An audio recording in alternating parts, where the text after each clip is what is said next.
everyone. Welcome to the Elite Real Estate Podcast. I'm your host, Sam Popple, along with my co-host, William McClelland. How's it going, Will? Always good, man. What's happening? How we doing? Man, we're doing great, dude. We got a great guest today. My friend Jorge Ruiz is going to be coming on the show. So Jorge is just an all-around good dude. Once you hear him talk, you'll realize that this is a very good-hearted individual. I think he's got just a cool story. Because he came from Costa Rica to America, joined the military, and really just is thriving. Here he's mastering being a VA loan investor. He's house hacked. He's got his real estate license, and he and I met just talking about investing and stuff a long time. And it's just really cool seeing someone come to our country and make the most of it. So without further ado, let me welcome our friend Jorge here to the show. Jorge, how are you doing? Hey, I'm doing very well. Thank you, Sam, and thank you, Will, for having me here. Yeah, man. Thanks for being here. We're stoked. No, definitely, man. You're definitely someone that I definitely want to interview because I think you got a cool story for a lot of people starting out, showing your path of how you got involved with real estate. Because you didn't come from a lot of money. You didn't even come from, you weren't even born in this country. So I mean, I think you have a really interesting story that you can share that can really help a lot of people, showing how they can maximize their lives with real estate. Yeah, certainly. It's definitely been a long journey. It's been a lot of ups and downs, but I would certainly love to touch up a little bit on where I came from, my origins, and how I eventually got to the place where I am today. Yeah, man. So we're super excited to have you on the show today. And like Sam was saying, just a really awesome guy. And, you're just a perfect testament. And we're really excited to hop into the show so that people understand, like, you don't necessarily have to have a lot of money to get into real estate and then to thrive. And then also you don't even have to be from the US, and then you can do really well. And so we're just going to kind of jump right in right there. So tell us a little bit about life before real estate.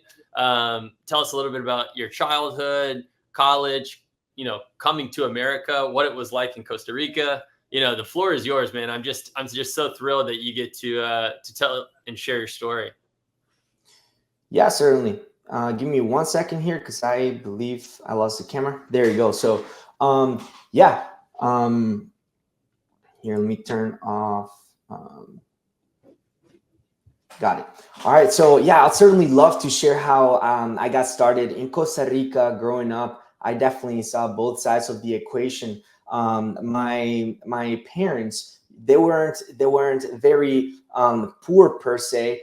We had a really good lifestyle. We were very blessed to do so. But I do remember my parents, they were working very hard. A lot of times I would stay home by myself, and they would constantly be having to work in their business instead of on their business. So although we did have a nice life, we were pretty much stable when it comes to money, finances. They were still tied up to their time. So they constantly had to be out there working and spending and not spending a lot of time with me and my sister at the time growing up. So in 2012, that's when I ended up moving to the United States. It was a very hard transition because I had to leave pretty much all my families and friends behind. I had to start from zero, and I moved here with my mother and my sister. So growing up in here was a challenge, not only because of the language barrier, but also because of our economical situation. Like I said, we had to start from zero, and that includes financially. So there were times I remember growing up where my mom, she was stuck late at night at work, and I remember going to help her. She started doing cleaning here in the United States, and at the beginning it was very rough because she could only find kind of like the lower end cleaning jobs, if that makes sense, the ones that didn't pay a whole lot. So she had to put a lot of hours to make a very little amount. So I would go out with my sister and we would help her, clean apartments. So I remember, high school and middle school nights going out there and cleaning up apartment complexes, and growing up in that aspect, in that rough lifestyle, I would say it definitely opened up my mind a lot. So as a child, I experienced what it means to constantly be working for money and not being able to spend adequate amount of times with your family. And here in the States, I got to experience what it means to not have a lot of money.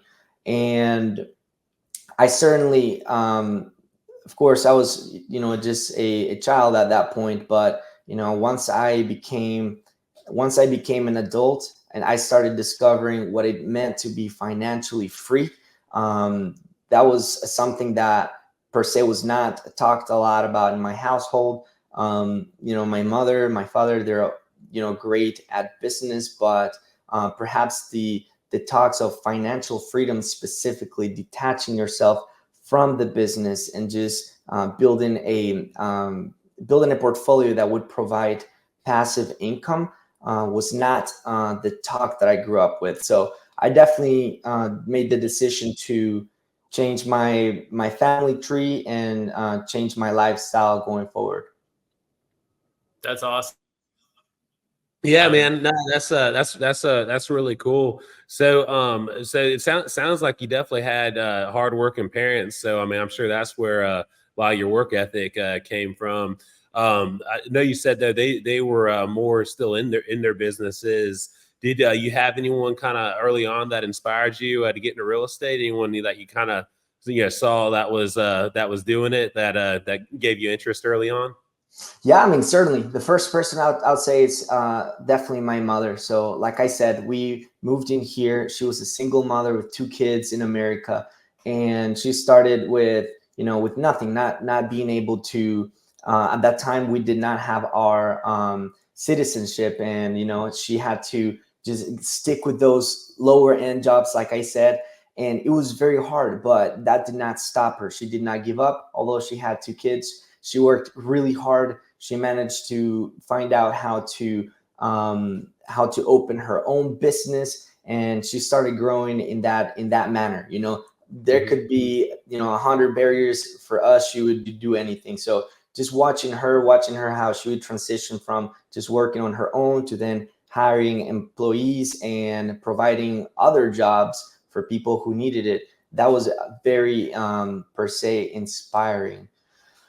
So when I did move here to Eglin Air Force Base, so here in the Destin area, that's when I first started to learn about business, what it meant to invest, and then eventually I ran into real estate.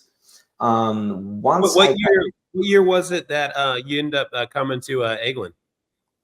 That was in 2019, around November 2019. That's when I first joined the Air Force. I was blessed with this location as my first base. Oh man, what a Nice. blessing! Sweet. Yeah. And can you tell all the listeners where you originally grew up in Costa Rica and then moved to with your mom and sister in the States? Yeah. The names of the So sure. The first state that we moved into, like I said, was the good old countryside in Tennessee. So it was in a town called Gallatin, about 20 minutes from Nashville, Tennessee. So that's where I got introduced to the American culture. Nice, man. Nice. And so all the way, prior to 2019, you were always in Tennessee. Yes, that's correct. I grew up there from 2012 all the way till when my enlistment started with the Air Force. Very cool. You said that, that's super cool. You were growing up in Costa Rica, where your parents were, you guys weren't, struggling per se. Your parents were both working, but then when you came to Tennessee, it was like a big shift? You know, do you feel like that was a big shift from like kind of living comfortably in Costa Rica to moving to Tennessee, and your mom's, you know, have one, you're in a new country, and now you,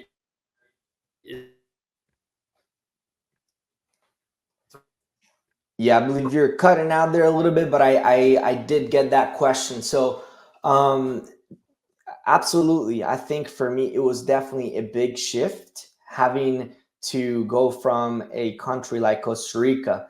It was a third world country, but like I mentioned, it was, you know, we were blessed on regarding the conditions that we were living in, and moving Mhm. here to America, the land of opportunity, you know, and starting from zero, it definitely hit me very hard as a, you know, growing teenager, because um, you have a lot of expectations as far as what it's going to be.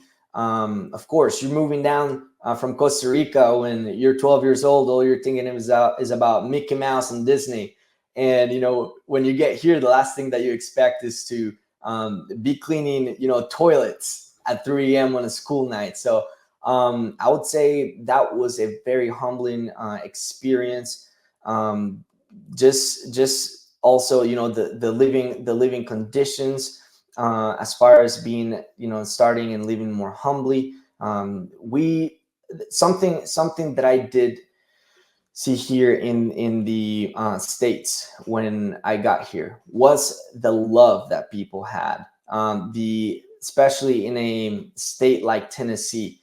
um, I don't know if I would have been able to, you know, if my family would have been able to make it through without the help and support that we had.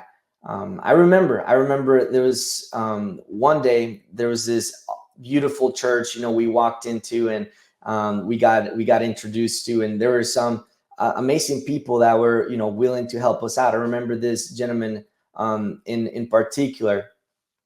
His name was Frank, but he drove to our apartment during Christmas night, and he brought a big can of Christmas candies, and he gave it to us. And I remember he took $100 out of his pocket and he gave it to my mother, and he said Merry Christmas, and my mom said, I'm sorry, I can't take this. This is too much.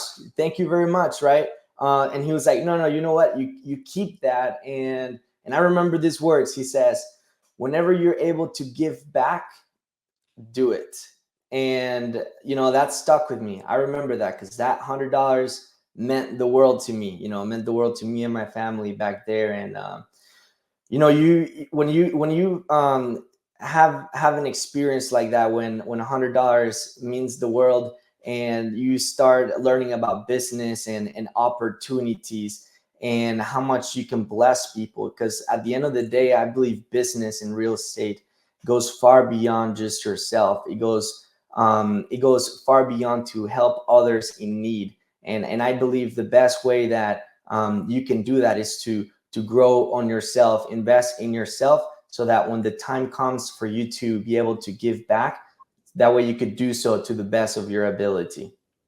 Dude, I love that. I totally That's agree. amazing. Yeah, no, one of my favorite Grant Cardone quotes is one of the best things you can do for poor people is don't be one of them, because you can it does, you know, the more successful you are, the more you can give back. And I, you know, so I mean, a lot of people think, you know, as you know, people that are trying to chase success, it's all about greed. But you know, like I'm with you, and you know, one of the reasons I chase success is because I want to make some big changes in this world. And I know the more successful I am, and the more financially successful I am, the more positive changes that I can personally impact on this world. And you know, I mean, that's definitely a beautiful story of how that guy helped out your family and stuff. And it sounds like gave you a lot of inspiration, because it clearly stuck with you. Oh yeah, certainly. I was, you know, the first thing on my mind right after that day is like, man, how can I make those $100 back so I can start giving back like he said? I love Dude, it. love I it. love it, dude. That's amazing. So that's just like so cool. I think that you know, what you're giving is such a cool perspective to all of our listeners, and how you've lived it, and now you're making So tell us a little bit about life today and how you're making it happen and how you're going to start handing out those hundreds, you know? Right. So, well, when I first started learning about investing and what it meant to transition over from an employee to financial freedom, the first things that I learned, and in some books that I'll talk about later, but first thing that I learned was to start buying assets instead of liabilities, right? And when I was thinking, excuse me, so let me come back here. When I was thinking about um, separating myself from a job, that was a really hard mindset to break through, because when I joined the Air Force was with the intention of becoming a surgeon, right? Pursuing that pristine job so that I could be somebody in this world, right? And I feel like a lot of us grow up with that mindset. We want to be somebody, in a way, please our family's wishes, if that makes sense, of going to college and then eventually transition and to have a really nice solid employment. But when I was thinking about happiness, I would hear things such as like, happiness is supposed to be something that you're doing every day and you're loving it. So the only thing I could think about at that moment was just being in the beach, laying on a hammock and drinking a pina colada, and then when I started thinking, well, how could I do that for a job? I can't. And eventually that's when I started getting introduced to real estate and the concepts of passive income. And the more that I learned about it, my mind started opening up a little bit more and a little bit more, to the point where I was like, wow, maybe just maybe, if I'm able to build a big enough portfolio of real estate, half passive income, I could live my life where I could go to the beach and drink some pina colada at any point that I want. And that kind of trigger a shift of mindset of like, okay, how do we break out of the system? Because for that, you need to unlearn a lot of things and fill your mind with a whole bunch of new things. And I think the first step for doing that is just surrounding yourself with people that have the right mindset, that perhaps they're already there where you want to be, or are going towards the same objective that you're heading towards. So for example, for me, that was, I remember one of my friends, Danny Moreno, he invited me over to one of the meetings, right, that one of our friends here in the area, Heather Blatz, does. And hey, Heather's just one pause sec. Heather's going to be on a future episode in a couple weeks, so just want to give her a highlight. Heather Blatz, definitely. I said she has one of the best meetups on the Emerald Coast. That's free for everybody. So certainly amazing person to hear, very inspiring, and she brings the community together.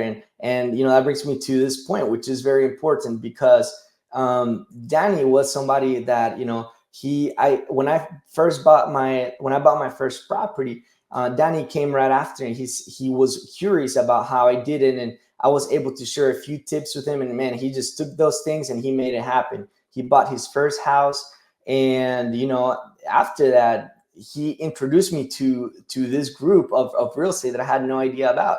And then he tells me about this guy, named Sam, and he's like, man, Sam is doing some great things.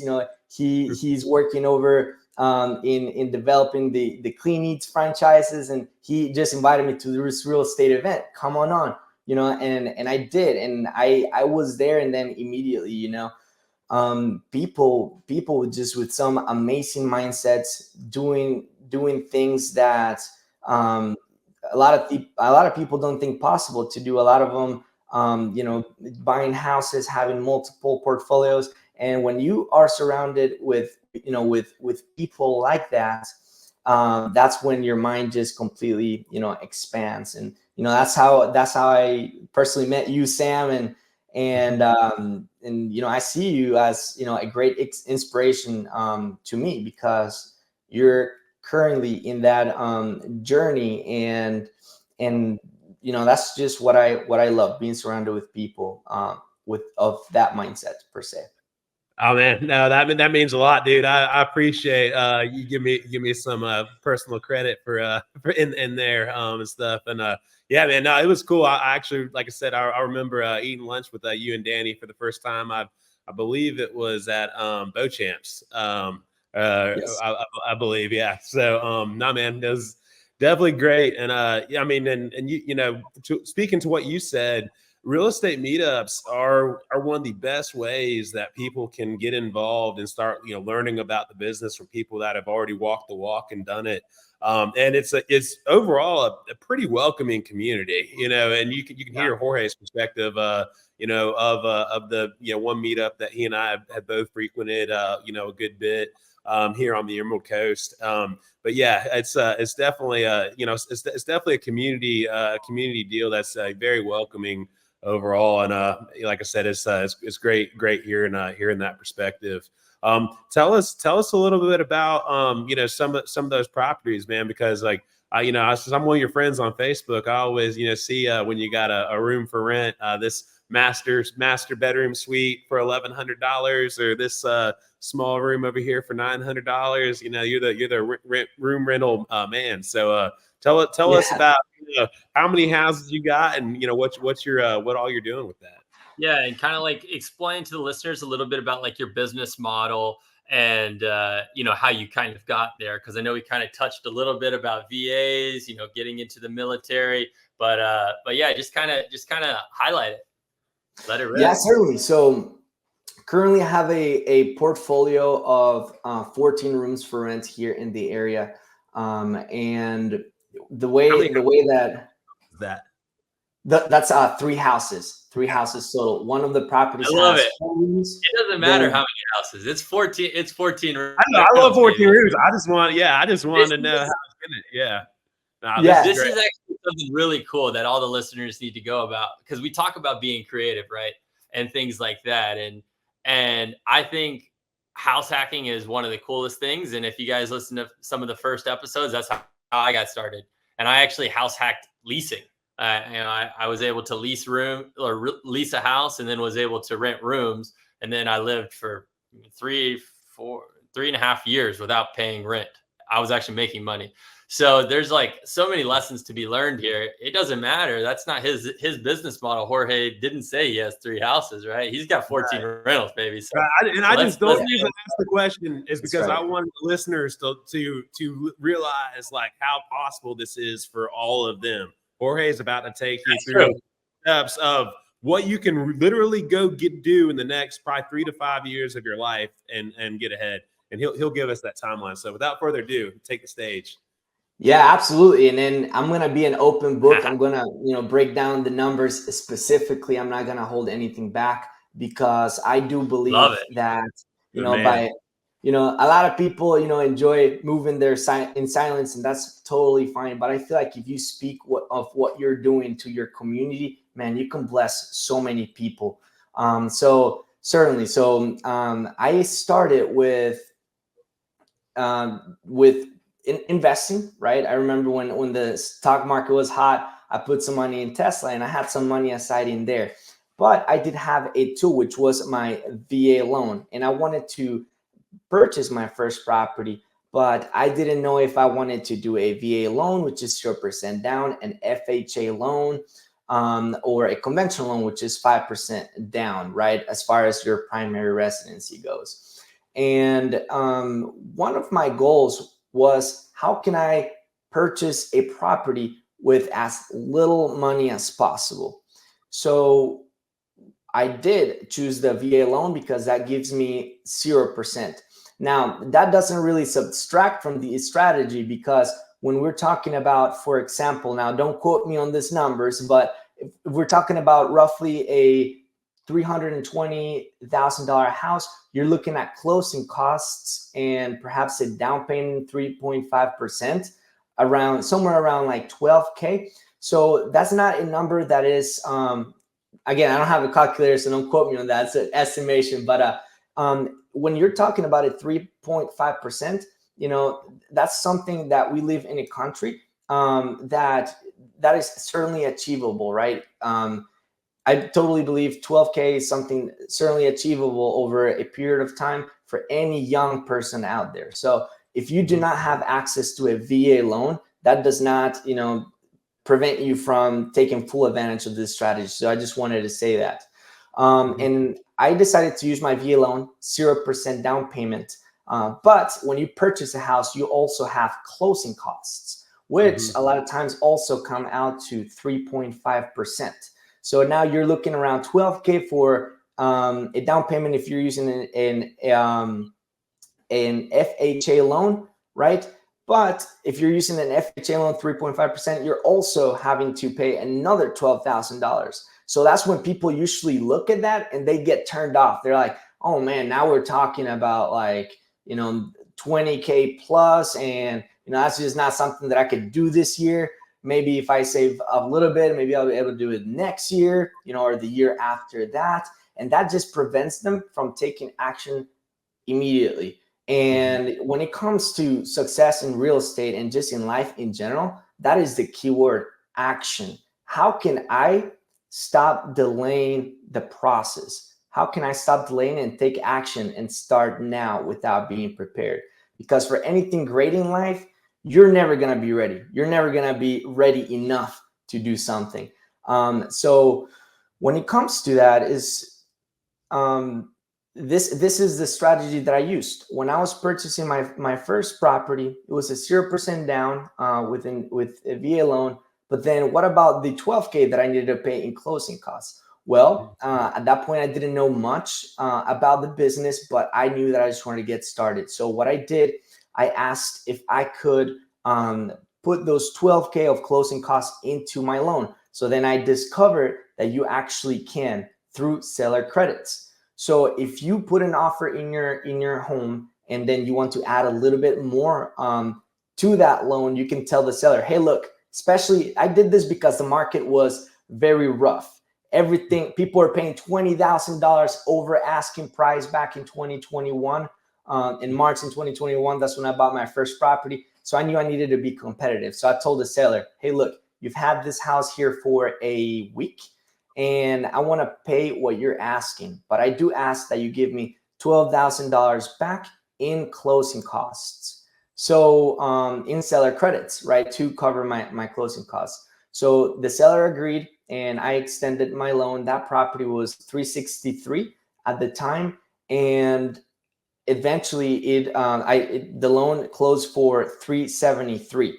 So the house did appraise accordingly and everything. So I was able to do that for my first property. So there, since I negotiated those closing costs into the loan, I was able to acquire this $363,000 asset.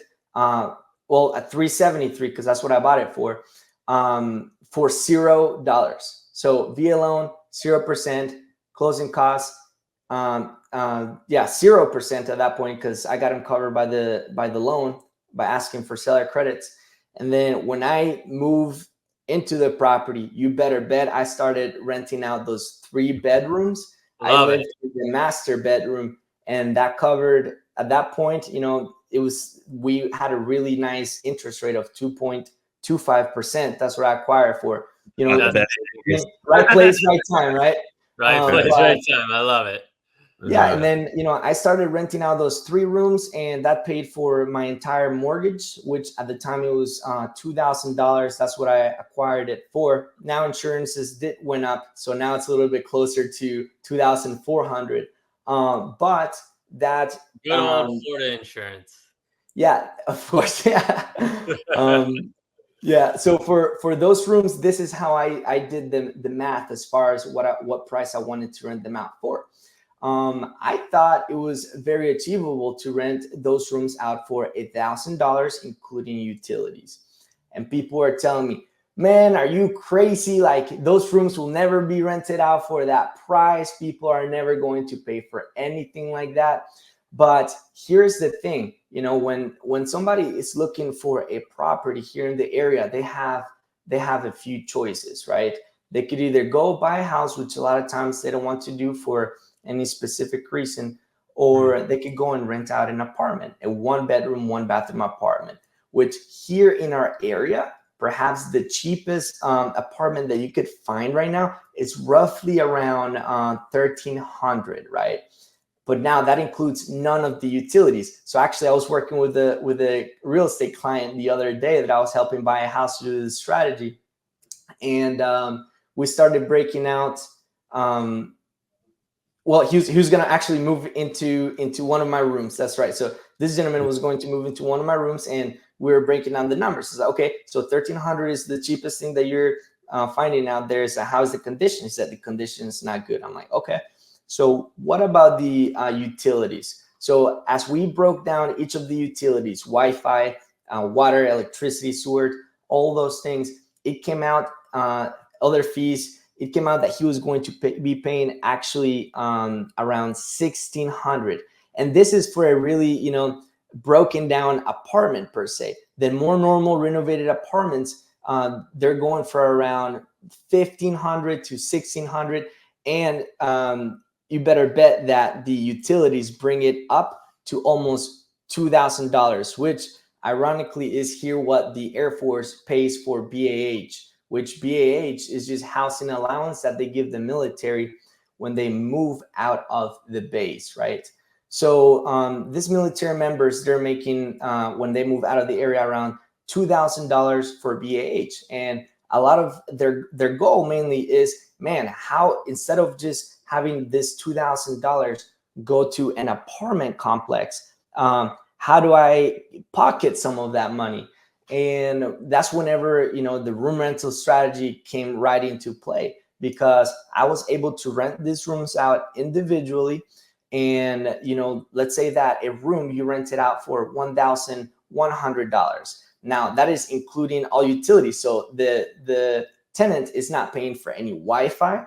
They're not paying for any electricity. They're not paying for, any water, trash, gas, anything like that. Not even yard maintenance, right? So for them, they're like, oh, wow, like 1,100 and I get to, pay no utilities. You see what that does is they get to pocket roughly almost 50% of their BAH, opposed to paying $2,000 in a nice apartment. So now we're talking that they get to pocket that money. Let's say that they do rent one of the cheapest rooms, which are, shared bathrooms. Well, in that case, if they pay that $1,000 for that room with a shared bathroom, now you're talking that they're going to be saving roughly $100 compared to renting from a very nice 1-bedroom, 1-bathroom apartment. And they're going to be able to save throughout the year around $12,000. So by the end of their 1-year lease, a lot of them, they're ready to buy a house. They're like, man, I just want to repeat this strategy. And that's when I say, well, come on, let's go. I got my real estate license. Let's make it happen. Let's copy the blueprint, and you can do the exact same thing. So dude, of course, I love it. Yeah. I was actually just gonna say that I figured out, your whole plan, because you really are creating a community of people that are, military, have somewhere on the ground, house hackers, and then you're showing them how to do it. And now you're their agent, because you're the one who let them in. So I mean, dude, that is awesome. I mean, it's like you've got so many people that you're kind of like mentoring through your house hacking.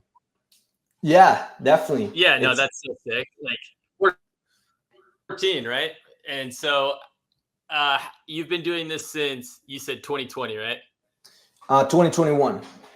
Okay, so 2021. How many houses have you sold from this strategy, from from rentals? So currently, I acquired my license 1 year ago, and since that year, after I left the Air Force, after I separated, I've sold about 3 houses with my real estate license. But before my license, I had the privilege of, like I said, giving these tips and this strategy to multiple of my friends. So man, they're out there, and currently the community has like 5 brand new landlords because of this, right?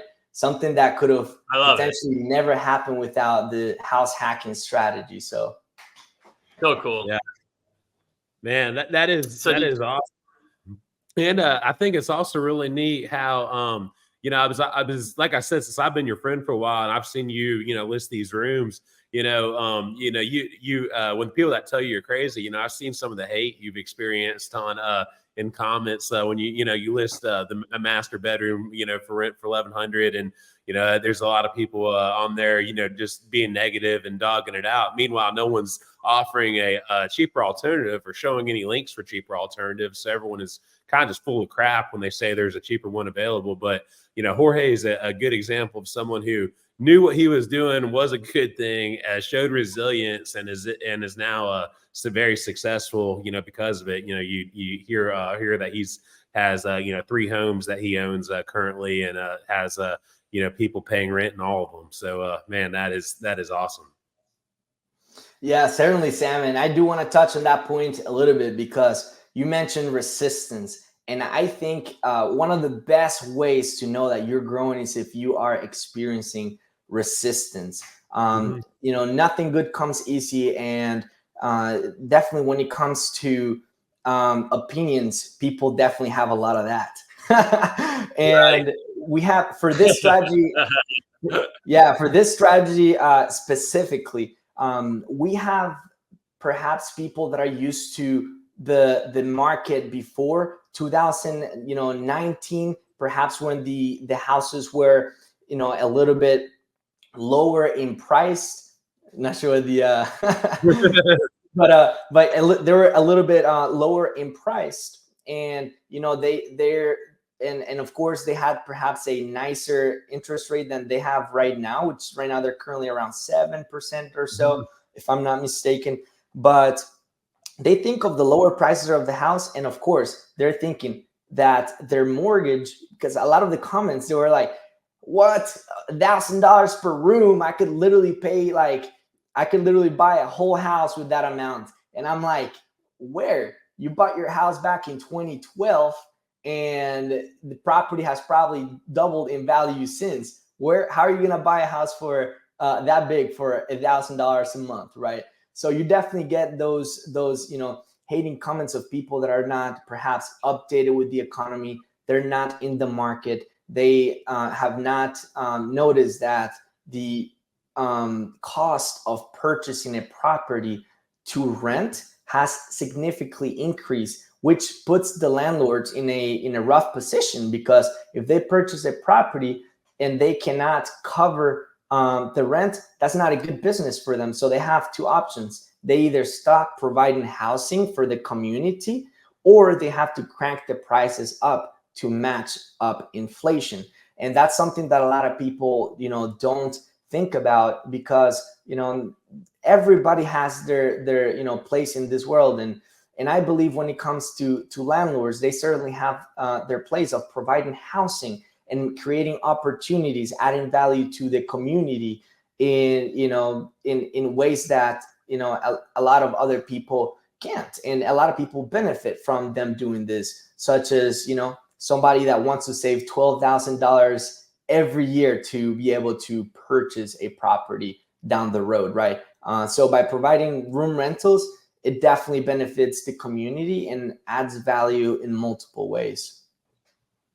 And I do want to touch up on this one thing about age, because currently right now I am 23 years old, and when I first started this journey, I was 20 when I was first getting into purchasing my first property.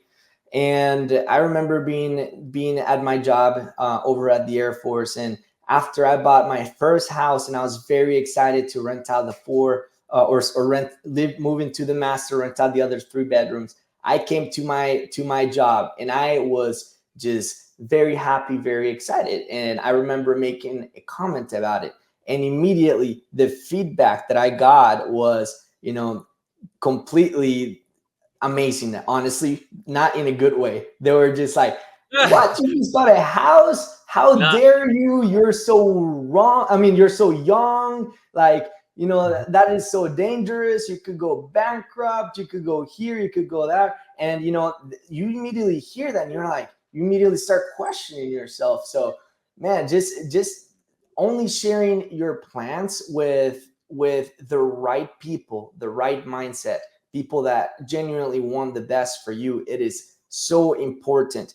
Because although, you know, you might say, man, I have a mindset of steel, you know, no matter what people tell me, I'm always going to keep, you know, going. And sure, that might be true, but it is also true that feedback and input into your head does affect you in some kind of way. So you definitely want to limit that the best that you can. Yeah, totally. A small mind can't see a big vision, you know. So that's 100%.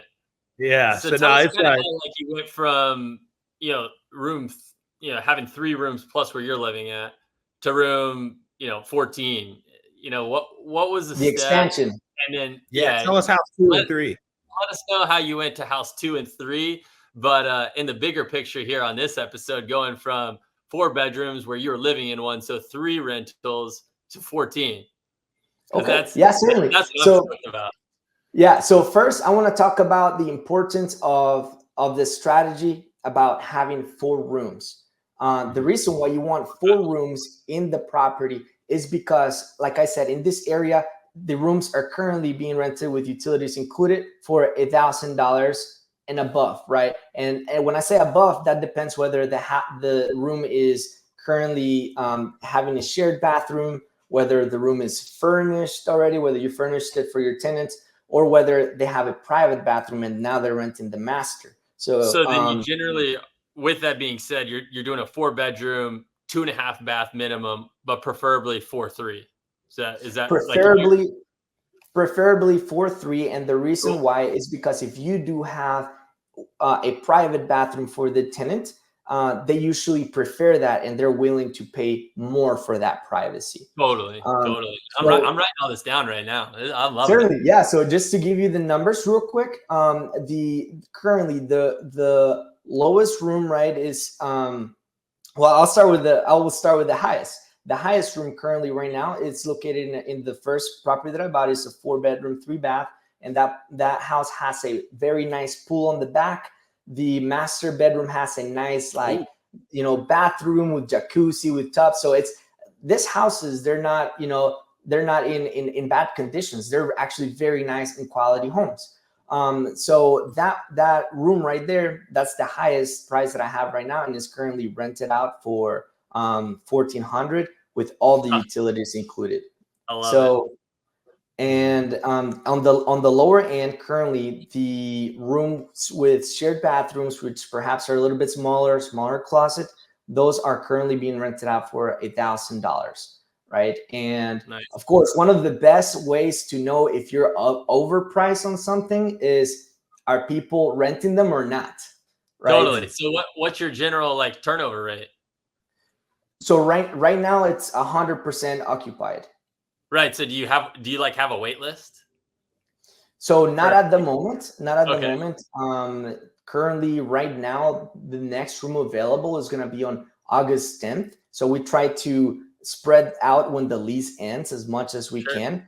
That way, we're not trying to fill up, 4 rooms, right? But I want to go back and touch on the expansion of that, right? But I did want to make that note, because 4 rooms, now you're talking about, let's say on the minimum end, like I mentioned, $1,000. So now you're talking about $4,000 by renting out all the 4 rooms, right? And if your mortgage is usually, for a 4-bedroom house like that, around, the current interest rate, which is 7%, to get the exact numbers, you could, or more better estimated numbers, you could always go to the mortgage calculator in Google. You could just type mortgage calculator and then get the exact finances. But I'm going to do a rough estimation of a 4-bedroom house, 7% interest rate around right now. It's going to be roughly around let's call it, to be conservative, like a $2,800 payment. So if you have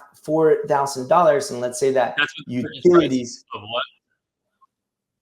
To purchase a 4-bed, 3-bath right now for like a price of, let's call it $350, $360 in our area. Okay. Yeah. So that's awesome. and I'm gonna go ahead and write it down, that way I can just track what I'm saying. So if you do rent out the 4 rooms for, let's say, $1,000 each. Now you're talking about $4,000. And if your payment is, let's call it for the simplicity of the example, let's say that you're paying for this property. Let's call it $2,600. You're paying for your PITI, which is taxes, insurance, including all of that stuff. So, and interest. Okay, let's see. So, and then let's add $600 to that because you're paying for utilities. So now here you have an expense, a total expense of $3,200, and that's how much you are, paying out as far as expenses. Now, of course, that doesn't include your CPA or accounting expenses if you wanted to expand your business. But at this point, now you're looking at a profit of, if you do rent out all 4 rooms for at least $1,000 each, you're looking to profit $800. Nice. Right. And of course, you have to do your calculations as far as like things that would break in the future, and all those things, having your safety nets. But I do pay a warranty company for my properties. I just like it better because they take care of the issues. It usually takes about a week. They do take their time sometimes, but that just, in case anything breaks, I know that I have my insurance and I know that I have my warranty company, which the cost of that right now, it's, getting close to between $80 and $100 for having a home warranty. That's just an extra expense, but it keeps you protected in case your HVAC breaks or anything like that, which I've had 3 break, but I got it covered by the home warranty. Wow, so really? That's a good tip right there. Because I know that was probably, at a minimum, depending on the size of the house, $8,000 to fix an HVAC. There, like, I got a quote on one for a house that I was working on, and it was $12,000. And he's like, "Dude, this is a deal." And I knew the AC guy. It was a big house. It was like 2,700 square feet, but and it had 2 units. So to be totally candid, that was actually a really good deal. Yeah, that was a good deal. Yeah, he said, dude, this is a deal. But like that could ruin your whole. Are you trying to save that $1,000? You cut out there a little bit, but yeah. So absolutely, I think the home warranty is a great tool, and that's what it is. It's a tool because, like you said, HVACs are going to be around $8K, and then if you have one of them break, now you're $8K for the year, which could severely affect your cash flow. Especially now if you have 3 breaking, like last summer, that's what happened here in Florida. It's very hot, and for older homes, those break very easy. That's the worst thing that could happen to you. Did all that 3 ACs breaking in one summer? That's about as bad as it gets. Well, exactly, and that's what people, and Sam, that's exactly what people are scared of. They're like, man, like, what? I don't have enough money. I don't have enough savings. How could I possibly buy a house? Like, well, if you use your tools appropriately, you could definitely make this happen and not elongate the process before you take action. Because if you are getting a cash flow of $800 per residential property, well, guess what you could do now? Now you can go ahead and use part of that to pay your home warranty, to have the peace of mind. Sure, you might be losing $100 from that, but now you have the peace of mind that if an 8K expense comes through in the future, you would certainly just be able to pick up the phone, make a phone call. They send the technicians to your house, and after that, you just have to wait for them to get it repaired and fixed. And depending whether they need to order the parts or not, it might take anywhere from 1 week to 2 weeks. So that's happened to me, like I said, 3 times. And, I had to buy some fans from Walmart so my tenants, don't burn up in there, but they were definitely understanding. I addressed the situation as fast as I could, and we got those things repaired. So yeah, that's kind of like a breakdown as far as why I prefer the 4 rooms instead of 3, because of course with 3 rooms, now your income from the rents now becomes $3,000, right? If you're renting out for $1,000 per room, and if you're doing the math, the monthly payment would only come down to, let's call it, for example, $2,200. See, and sure, with a 4-bedroom house, you might be paying $400 more per month, but you're also making an additional $1,000, right? Which just that's what makes a difference in the profit. And when it comes to math, I'm definitely not the smartest guy, but here I understand that. I just understand how the combination of 4 is just more powerful than the combination of 3. And if you want to go to a 4, additional, like more than 4 bedrooms, you could make it work, but you just need to be very sure that you have enough bathrooms and that the house is big enough to where people don't feel cramped. Because there's some 5-bedroom homes that they only have like 2 bathrooms, for example, a small kitchen, and that is just too much space, right? Definitely want people to have a nice, relaxed environment. And something that I've noticed here is that people, a lot of these tenants, they usually spend most of the time working or in their rooms, mainly playing video games sometimes. Best type of tenants. So people tell me, like, man, tenants, I love it, dude.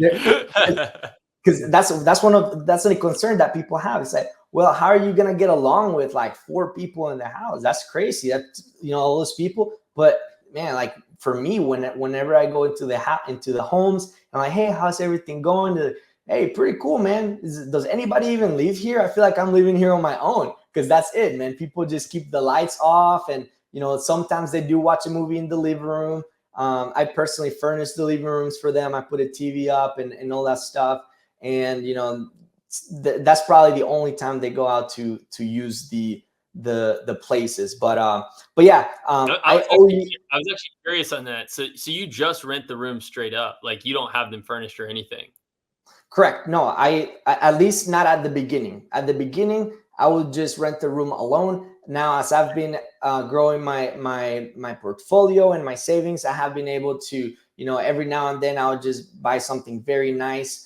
Like I said, I started with investments, but my goal is like, how can I rent out these rooms without using any of this and just keeping this in the market, right? No, I love it. So how'd you get house number 2? I've seen some people leave some stuff too that you've been able to acquire to make furnished bedrooms too. Even just I know every move I've had, someone has left something.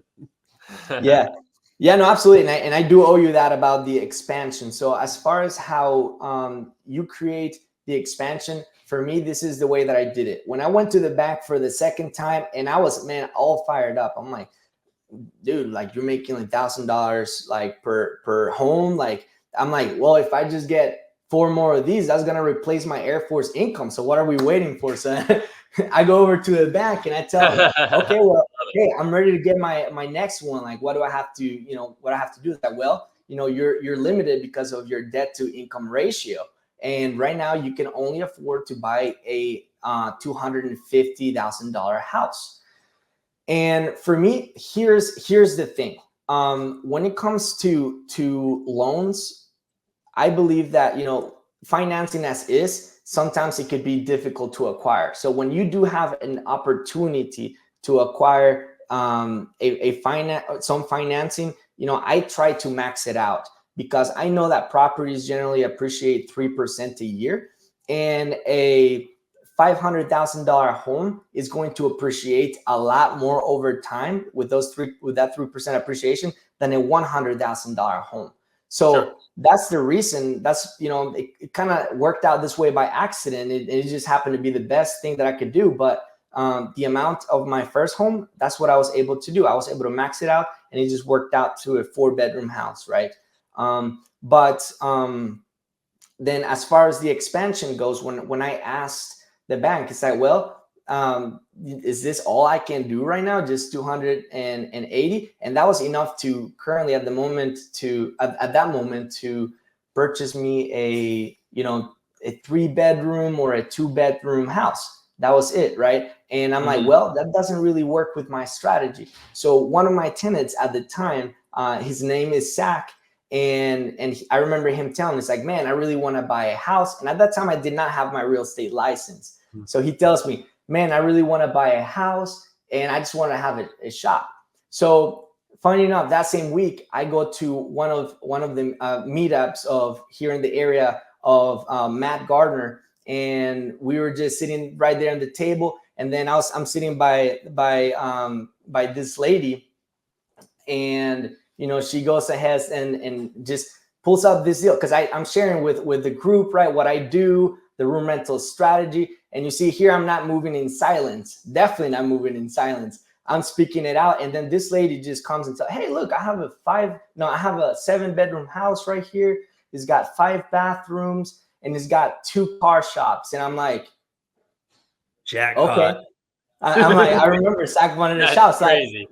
I'm like, can we go check it out tomorrow? And she's like, yeah, sure. And then I call Zach and I'm like, hey man, look, I got a house, 2 car shops, 7 bedrooms. He's like, what's the price? They wanted $600,000 at the time. And I was like, well, that is definitely, way less than what they're willing to let me borrow. But I tell Zach, and I'm like, man, I wonder if they'll allow us to combine our VA loans to buy this house. And we didn't know. I had a trip over to Tennessee to visit my family the next day. So I was in the road driving. Definitely do not do this, but I was calling the bank. I'm like, hey, can we combine VA loans? And they're like, yeah, you sure can. Yeah, just submit this paperwork. And we did. And they allowed us to combine VA loans. Dude, I only had like I said, $280,000 of entitlement for my VA loan, but Zach had all his entitlement. And you know what? Our income combined definitely made more than enough to purchase this property. So that's what we did. 7 rooms. I moved out of my first house, rented out that master bedroom, moved into the new house with Zach, and we rented out the other 5 bedrooms available. It's kind of funny. We were joking around. We called it the Air Force frat because it was just a bunch of young Air Force guys living in there. That's awesome, dude, man. That's crazy. That's really incredible. I actually had no idea that 2 people could combine VA loans. So that is a very, very cool tip to put out there for everyone, because that's something I learned today. Will, did you know that? Did you know? I had no idea. So going through all. You froze up on us.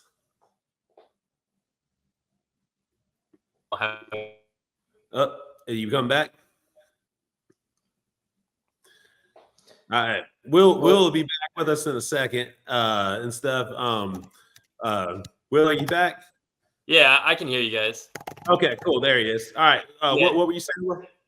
Yeah, no, I had no idea about that. I mean, that's cool. So for the listeners that maybe don't have access to a VA loan or not in the military, do you happen to know if, 2 people could combine, let's say, a first-time homebuyer's loan, or if they were 2 people, like you said, the buying dynamic is changing, dramatically as we're getting into this new climate, and interest rates are climbing, exponentially compared to, time stamping this time 3 years ago.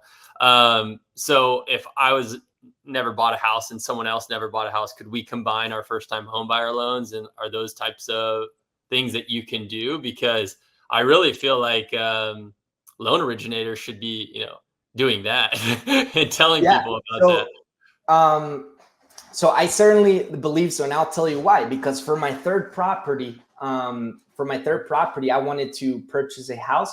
And of course, my VA entitlement was fully used up. And, currently, I wanted to buy a house for in Tennessee, but I needed, of course, also another partner. So that's when I reached out to my mother, the same person that started from zero here in the States, now has her full running cleaning business, So I call her up and I'm like, hey mom, you want to be business partners? And then, she helps me look for a property. And that's when we bought my first Airbnb. So we set it up on Gallatin. But at that time, we were applying for the FHA loan, like 3.5%.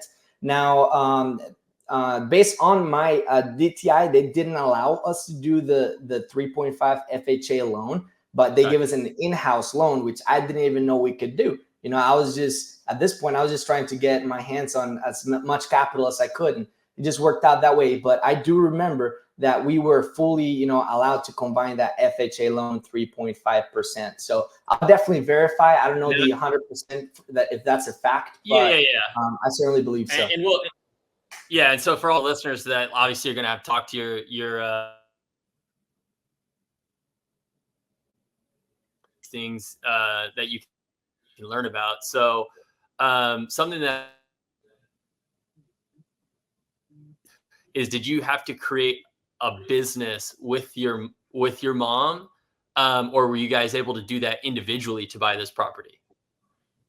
So we were able to do that individually. So all the properties currently that I purchased have been on my personal name, and for one reason, and that is because, of course, if I open an LLC right now, it's going to take at least a year or two for that LLC to be able to prove its own income, for it to be able to apply for a loan.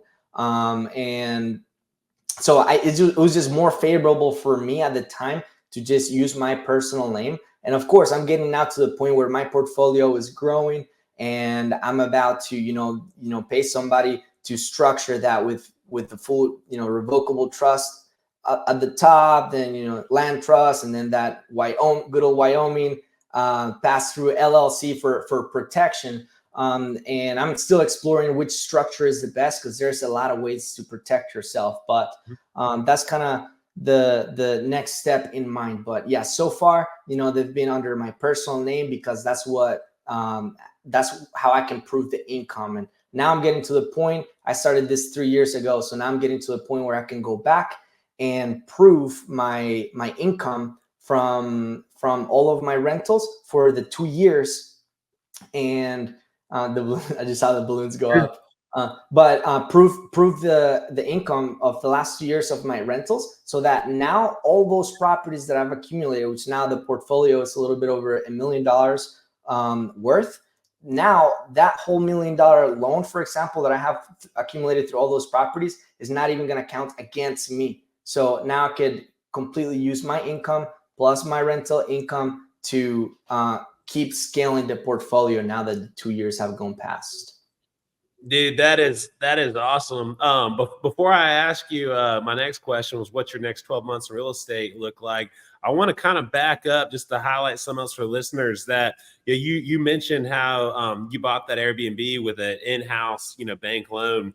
A lot of people don't realize that, you know, a lot of banks do have the ability to, you know, write loans like with that don't have to fall in the conventional or FHA or VA guidelines. Like the bank can actually make up their own guidelines if it's going to be an in-house loan. So I just wanted to make sure I highlighted that point for all of our listeners, so that way they know that everybody should, if they're interested in buying real estate, everybody should talk to a lender to see what it is they can qualify for. Because until you talk to a lender, especially local banks too, and lenders too, because they can.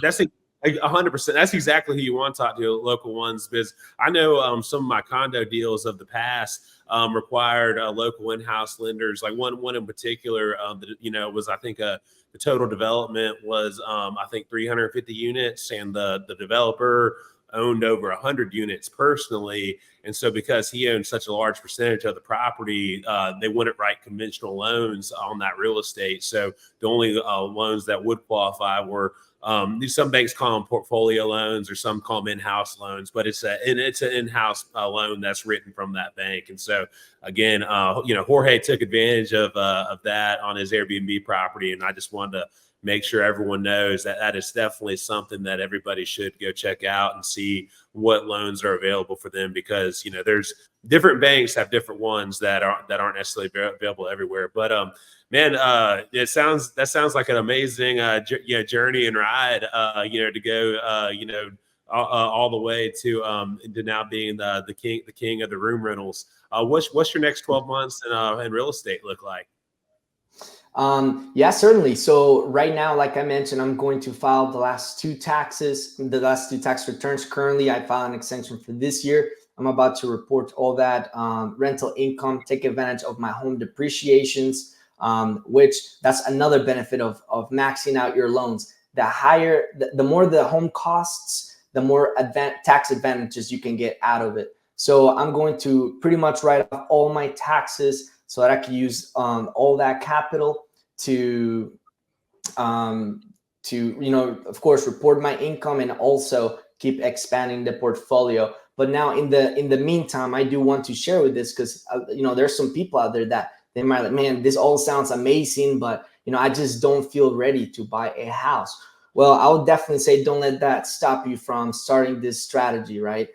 There's this thing that I call the room rental arbitrage, just like Airbnb arbitrage, room rental. Instead of buying a house, go out there, get your feet in the water, rent a 4-bedroom house. Why not, right? And then rent out the other 3 bedrooms, live in one. Currently that's what I'm doing. I'm still, I don't have kids at the moment, and I'm still single. So I've definitely, taken advantage of that. I'm still doing that for myself. So that's awesome. So I was curious, are you just marketing these through Facebook or yes. How are you doing that?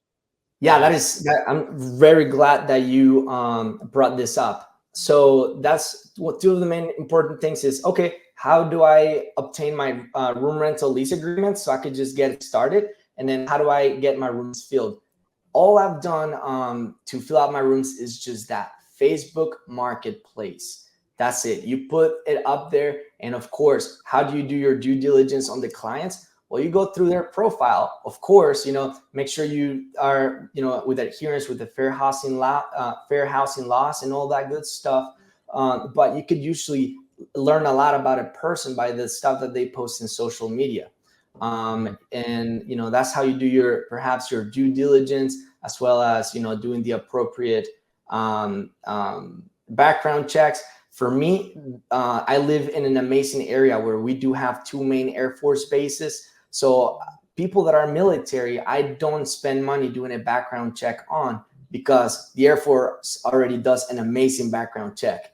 So that kind of saves me some time and some money. And other than that, I would just say post flyers. In this case, for me, is in the military bases. If you live near a college town and you want to rent to students, put some flyers out in your college, right? Whatever the case may be. And then as far as the room rental agreements, I really enjoy legaltemplates.com. That's personally where I go. They have an exact match for room rental agreements in your specific state. You just got to choose your state, and it's like a checklist. You go down the rule, the creation of it, choosing the rules that you want and all that good stuff to lease out the rooms. Hey, that's massive. That's massive, dude. So what's like your lifetime goal in your business? How do you see it?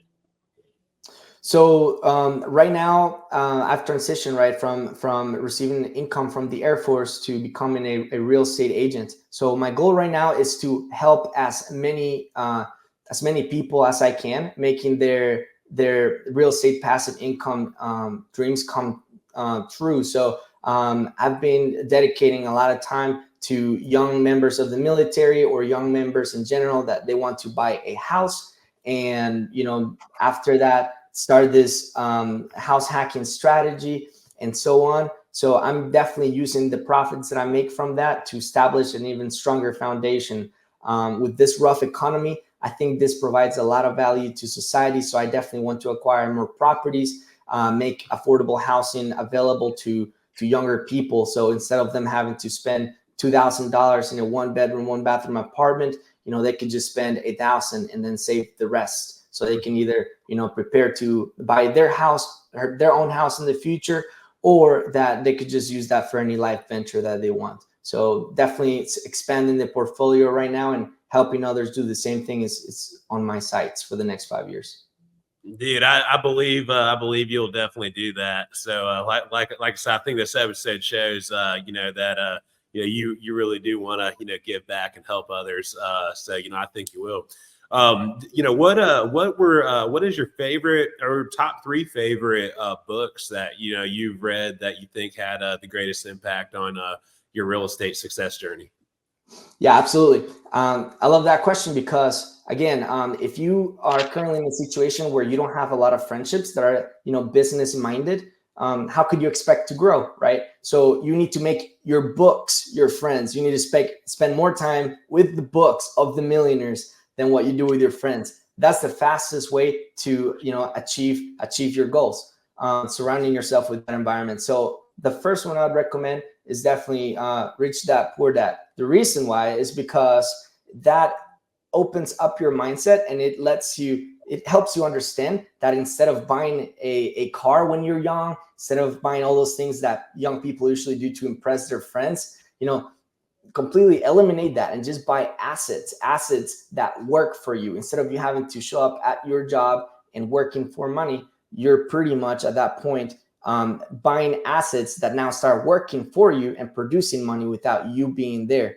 And then the second one for me is actually this one right here, the Fast Lane, the Millionaire Fast Lane by MJ DeMarco. That pretty much even reinforces a little bit more the benefit of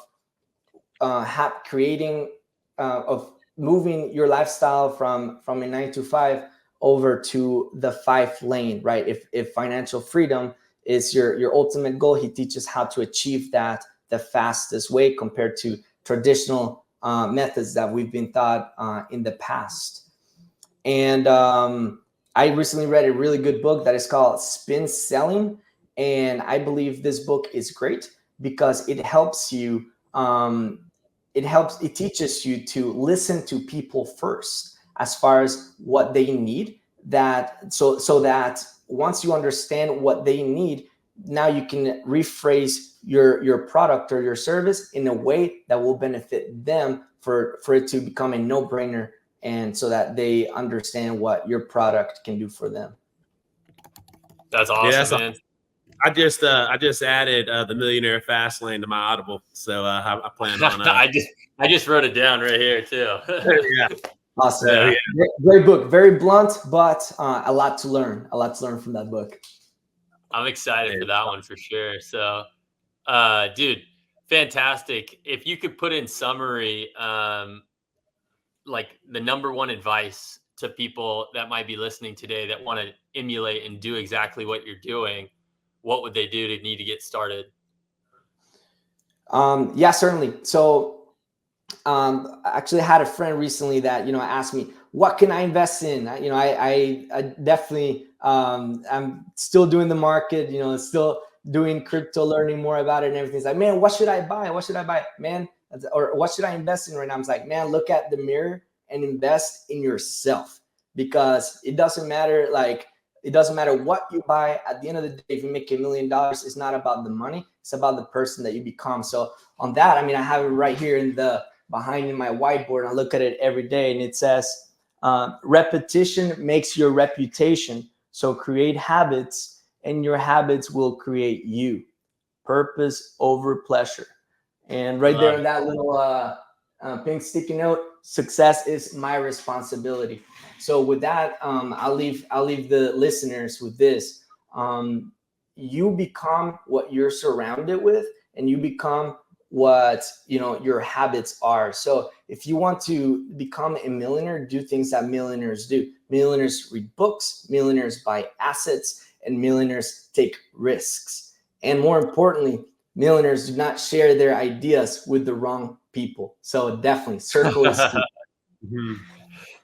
Dude, yeah, big ideas for big minds only. I love it, man.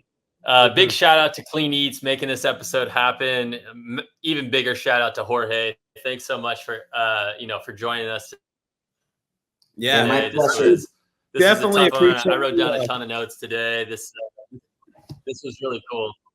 Yeah, no, dude, definitely appreciate you. Where can people find you at? So anybody that has questions about this strategy or that they want to connect with me, my personal Instagram is Jorge Ruiz.tv. That is JorgeRuiz.tv. And my realtor Instagram account is Jorge Ruiz.realtor. So text me to any of those. I'll more than love to connect and help you grow in your journey. You definitely need to follow his personal one if you want to see the cool diving stuff, because the one thing Jorge is out is that he loves to scuba dive. The man's a fish. He didn't tell you that in this podcast episode, but he's got a lot of really cool cave diving stuff that I would never, ever, ever do because it looks terrifying, and I don't want to be stuck in a cave underwater. But, Yeah, man, definitely a passion. Yeah, no, it's a really cool passion though. So I definitely recommend that everyone give Jorge a follow, both on his personal page and on his real estate page. Because like I said, he's got a lot of real cool stuff. Will, where can people follow and find you? Man, follow us check us out on the eliterealestatepodcast.com. All of our updates will go over there. Things that we have, properties we're dealing with, people we're helping. So remember, if you have any type of deals or anything that you want us to scan, look over, help you offload, we've got a great list of investors. So just make sure, check us out there. You can also find it at EREIFL.W McClelland, which would be William McClelland, my name. You can find me on Instagram. And where can we find you, Sam? Yeah, so you can come see me at Clean Eats, one of my locations in Northwest Florida or Mobile. Otherwise, come find me on Instagram at Sam_Florida Man. So you can find my Instagram there. And man, like I said, we just loved having Jorge on the show today. Gave a lot of great tips for someone starting out. Only 23 years old. So I mean, that's something I don't think we highlighted big enough in the beginning, that he started this real estate journey at 20, purchased his very first property at 20 years old. I personally was 28 when I got mine. So beat me by 8 years. Will, how old were you when you bought your first one? Yeah, I just turned 20. No, I was about to turn 25. I was 24, but I bought it in January. My birthday's in March. So, cool. You're crushing it by 60 months, really, 58 months. Yeah. So, and then look, that was just one thing I wanted to bring up to show that three of us all own multiple properties, and all of us got our first one at different times. So it really shows that you can really start this journey at almost any level and and find success. And it's like I said, I just enjoy doing these episodes with my buddy Will, and be able to talk to cool people like Jorge every week. So we appreciate all you guys watching us on the show, and look forward to catching you all next week. Yeah, certainly. Yeah. Time is now to take action. So thank you. Yeah, thank you, Sam, and thank you, Will, very much. Y'all have a blessed day. Thanks for hopping in. For sure. We'll see you guys soon. See y'all.